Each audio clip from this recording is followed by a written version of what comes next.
कृपया इस चैनल को सब्सक्राइब करें, घंटी के बटन को दबा दें, लाइक करें, कमेंट करें और शेयर करें। चीन में उत्पन्न हुए वुहान वायरस ने पूरी दुनिया को एक संकट में डाल दिया है और दुनिया के अस्तित्व पर एक प्रश्न चिन्ह लगाने का काम किया है। वहीं चीन से एक और ऐसी खबर आ रही है जो कि दुनिया के अस्तित्व के लिए खतरा बन सकती है। आप लोगों को पहले से पता है कि अमेरिका और चीन के बीच में पहले से ही संबंध अच्छे नहीं चल रहे हैं और इन संबंधों को वुहान वायरस ने और ज़्यादा खराब किया है। इसी बीच अमेरिका में अनेक मीडिया घरों में इस तरह की खबरें चल रही हैं कि चीन अपने आप पर परमाणु परीक्षण कर रहा है। वॉल स्ट्रीट जर्नल ने बताया कि विदेश विभाग की ओर से अमेरिकी विदेश विभाग की ओर से आने वाली नई हथियार नियंत्रण रिपोर्ट में उन चिंताओं का हवाला दिया गया है जो चिंता जताती हैं कि बीजिंग शून्य उपज परमाणु परीक्षण प्रतिबंध का पालन नहीं कर रहा है। इसका मतलब यह हुआ कि जो सीटीबीटी एक्ट के तहत, सीटीबीटी एक्ट वो एक्ट था जिसमें कि सारे देशों को ने ये निर्णय लिया था कि वे अपने यहाँ परमाणु हथियारों को बढ़ावा नहीं देंगे और किसी तरह का परमाणु परीक्षण नहीं करेंगे। लेकिन इसके उलट चीन के एलओपी नूर परीक्षण स्थल पर गतिविधियां बहुत तेजी से बढ़ गई हैं। वहां पर व्यापक रूप से उत्खनन यानी खुदाई हो रही है और बीजिंग ने विस्फोटों को रोकने के लिए और रेडिएशन को रोकने के लिए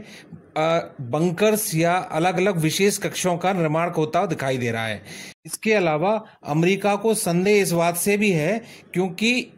रेडियोधर्मी उत्सर्जन यानी रेडियो एक्टिव जो बाहर न जाए या भूकंपी झटके का पता न लगे, इसके लिए चीन ने विशेष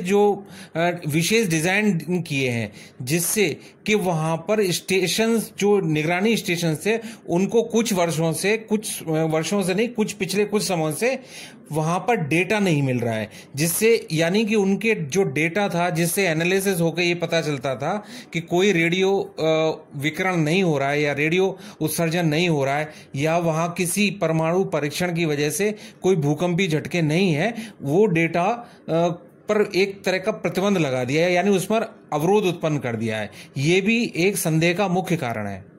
लेकिन इसके विपरीत चीनी प्रवक्ता ने कहा है कि हम लोग ऐसा कुछ नहीं कर रहे हैं और ये अमेरिका की ओर से उड़ाई गई अफवाहें। परंतु ये भी देखने की वाली बात है कि चीन अपने परमाणु कार्यक्रम को कभी भी सार्वजनिक या प्रत्यक्ष रूप से या पारदर्शिता के साथ नहीं करता है और खासकर चीन की कम्युनिस्ट सरकार के ऊपर तो पारदर्शिता की उम्मीद ही नहीं की जा सकती है। अगर ये खबर ठीक है और चीन लो इंटेंसिटी के परमाणु परीक्षण कर रहा है तो ये विश्व में एक अलग तरह का खतरा उत्पन्न कर देगी। क्यों कि अमेरिका जो कि पिछले समय से काफी वुहान वायरस की वजह से पीड़ित है, कहीं कोई ऐसा कदम ना उठा ले जिससे कि विश्व में एक और नए विश्व युद्ध की तरफ बढ़ता हुआ दिखाई दे।